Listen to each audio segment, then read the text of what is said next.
नमस्कार दोस्तों, आज का ये वीडियो आपके लिए बहुत ही खास है। दोस्तों, इस बार जो बजट 2024 आया है, जिसके अंदर एक हिडन बजट अपडेट सरकार द्वारा दिया गया है, जिसके बारे में ज़्यादातर लोगों को नहीं पता है। अगर अब आप सैलरी ड्रॉ करते हैं 20,000 रुपये से ज़्यादा, तो उस केस में अब आपको 10% टीडीएस के रूप में सरकार को देना होगा, भले ही आपकी टोटल इनकम जो है वो बेसिक एग्जम्पशन से कम भी क्यों ना है। यानी 2.5 लाख ओल्ड रिजिम में और न्यू रिजिम में 3 लाख आपकी बेसिक एग्जम्पशन लिमिट है। इससे कम भी अगर आपकी इनकम क्यों ना है, अगर आप सैलरी ड्रॉ कर रहे हैं पूरे साल के अंदर 20,000 रुपये से ज्यादा, तो उस केस में अब आपको 10% टैक्स के रूप में, टीडीएस के रूप में सरकार को देना होगा। इससे यह होगा, जिन लोगों को रिटर्न फाइलिंग मैंडेटरी नहीं थी, अब उन्हें भी अपना रिटर्न फाइल करना पड़ेगा इस टीडीएस का रिफंड लेने के लिए, जो सरकार ने इस बार फाइनेंस बिल 2024 के अंदर पेश किया गया है। टीडीएस रिलेटेड एक नया सेक्शन, एक नया प्रोविजन। आइए जानते हैं आज के इस वीडियो के बारे में, इस सेक्शन के बारे में। कौन सा है ये सेक्शन, कब अप्लीकेबल होगा, किन पर अप्लीकेबल होगा, कितना टीडीएस डिडक्ट होना है, कब कैसे होगा, पूरी जानकारी देंगे आज के इस कंप्लीट वीडियो के अंदर। तो वीडियो को एंड तक जरूर देखें, वीडियो को स्किप बिल्कुल ना करें। चैनल पे नए तो सब्सक्राइब करें और बेल आइकन पर ऑल नोटिफिकेशन पे क्लिक करें, ताकि आपको आने वाले सभी नोटिफिकेशन रिगार्डिंग हमारे वीडियो से रेगुलरली मिलते रहें। आइए स्टार्ट करते अपना आज के वीडियो को बिना किसी देरी के।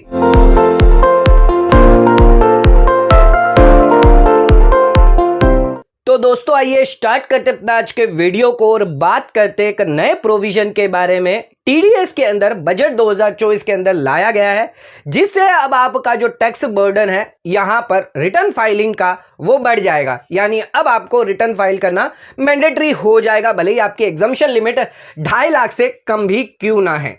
क्या है प्रोविजन, क्या है पूरा सेक्शन, आइए समझते हैं इसको थोड़ा सा डिटेल में। दोस्तों, बजट जब अनाउंस किया गया था, तब बजट पेश करते वक्त इसके बारे में कुछ भी नहीं कहा गया, लेकिन बजट बिल के अंदर यानी फाइनेंस बिल 2024 के अंदर एक नया सेक्शन जो है इंट्रोड्यूस किया गया है सरकार द्वारा इस बार बजट के अंदर। इस सेक्शन का नाम है सेक्शन 194T। यानी कहने का मतलब है, ये एक नया सेक्शन है जिसके थ्रू अगर कोई पार्टनरशिप फर्म है या एलएलपी है जो अपने पार्टनर को कोई भी पेमेंट कर रही है, किसी भी रूप में अगर पेमेंट कर रही है, पैसा दे रही है, तो उस केस में अब उन्हें टीडीएस डिडक्ट करना मैंडेटरी हो जाएगा। पहले ऐसा कोई प्रोविजन नहीं था, जिसमें पार्टनरशिप फर्म अगर पार्टनर को कुछ भी पैसा देती है, चाहे वो सैलरी के रूप में हो, रेम्युनरेशन के रूप में हो, कमीशन, बोनस या फिर इंटरेस्ट के रूप में हो, तो उस केस में टीडीएस डिडक्ट नहीं किया जाता था। लेकिन अब 1 अप्रैल 2025 से, अब इसमें भी बहुत लोगों को डाउट है। कुछ लोगों का कहना है कि असेसमेंट ईयर 25-26 से ये नियम जो है वो लागू होगा, यानी फाइनेंशियल ईयर 24-25 के लिए भी आपको टीडीएस डिडक्ट करना होगा। और कुछ लोगों का मानना है कि ये फाइनेंशियल ईयर 25-26 से होगा, यानी असेसमेंट ईयर 26-27 से। दोस्तों, लॉ के अंदर जो बजट आया, उस बिल के अंदर इफेक्टिव डेट जो है वो 1 अप्रैल 2025 दी गई है। यानी 1 अप्रैल 25 के बाद अगर आप कोई भी पेमेंट करते हैं, थ्रेशोल्ड लिमिट इसमें दी गई है, उससे ज्यादा करते हैं तो उस केस में आपको डिडक्ट करना है। यानी आपके फाइनेंशियल ईयर 25-26 के लिए लागू होगा, ना कि फाइनेंशियल ईयर 24-25 के लिए। सरकार को इसके रिगार्डिंग क्लियरिटी करनी चाहिए, क्योंकि बहुत ज्यादा लोगों में कंफ्यूजन है। आईसीआई द्वारा, मेंबर द्वारा आईसीआई के जो है, उन्होंने भी फाइनेंशियल ईयर 24-25 के लिए लागू होने के लिए बात जो है कही गई है, लेकिन इफेक्टिव डेट देखें तो 1 अप्रैल से है। यानी फाइनेंशियल ईयर 25-26 से यह नियम लागू होना चाहिए। अब इसकी थ्रेशोल्ड लिमिट की बात करते हैं। पूरे साल के अंदर 20,000 रुपए से ज्यादा पेमेंट करने पर ही आपको टीडीएस डिडक्ट करना है। अगर 20,000 से कम है तो उस केस में टीडीएस की लायबिलिटी नहीं आएगी। आइए इसके कुछ और नियम मैं आपको बताता हूं, कौन सी नेचर ऑफ पेमेंट है। यानी जो पार्टनरशिप फर्म है वो अपने पार्टनर को क्या देती है, यानी क्या पेमेंट कर रही है। सैलरी दे सकती है, रेम्युनरेशन देती है, कमीशन, बोनस या फिर अगर इंटरेस्ट देती है, तो उस केस में उस पार्टनरशिप फर्म या एलएलपी को चाहे वो चार्टर्ड अकाउंट की पार्टनरशिप फर्म भी क्यों ना हो, उन्हें भी टीडीएस डिडक्ट करना होगा अगर पूरे साल में 20,000 से ज्यादा का पेमेंट हुआ है। अब ये जो पेमेंट है उसमें भी दिक्कत है, ध्यान रखिएगा। ये जो 20,000 का पेमेंट है, चाहे आप सिंगल पेमेंट कर रहे हैं या फिर टोटल अगर पेमेंट टुकड़े टुकड़े में भी क्यों ना कर रहे हैं, आपको पूरी ओवरऑल लिमिट 20,000 की दी गई है।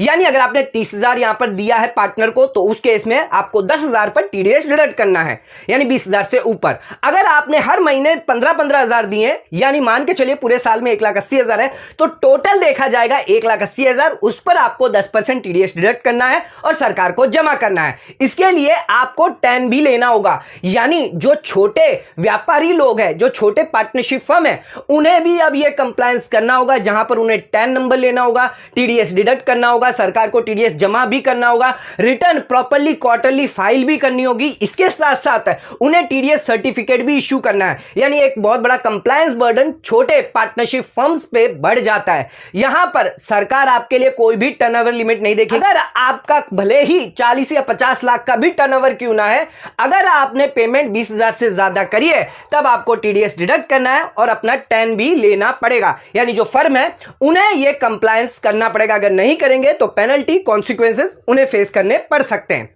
अब इसके अलावा बात करते हैं कब टीडीएस डिडक्ट करना है।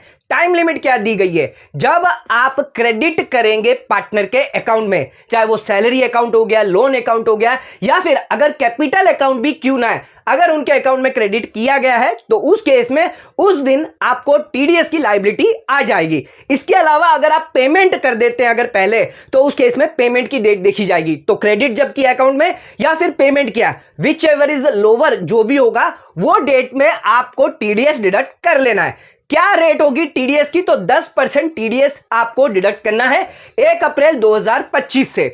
ध्यान रखिएगा, इसकी थ्रेशोल्ड लिमिट हमने आपको बता दी, इसकी थ्रेशोल्ड लिमिट है 20,000 रुपए, यानी पूरे साल में अगर आप 20,000 के अंदर देते हैं या 20,000 तक देते हैं, तो उस केस में आपको टीडीएस डिडक्ट नहीं करना। एग्जाम्पल के तौर पर, अगर ए पार्टनरशिप लिमिटेड कंपनी है, जिसका एक पार्टनर है, जिसको पार्टनरशिप फर्म जो है वो सैलरी दे रही है 15,000 रुपए महीने, तो पूरे साल में 1,80,000 है, तो इस पर 1,80,000 पर 10% आपका टीडीएस जो है 18,000 रुपए डिडक्ट हो जाएगा। अब भले ही आपकी टैक्सेबल लिमिट जो है यानी बेसिक एग्जम्पशन से कम है, 2.5 लाख से कम है, फिर भी आपको रिटर्न भरना पड़ जाएगा, क्योंकि आपको ये टीडीएस जो है रिफंड के रूप में क्लेम करना है। इससे होगा ये कि यहां पर जो पार्टनर का कैपिटल है वो ब्लॉक हो जाएगा।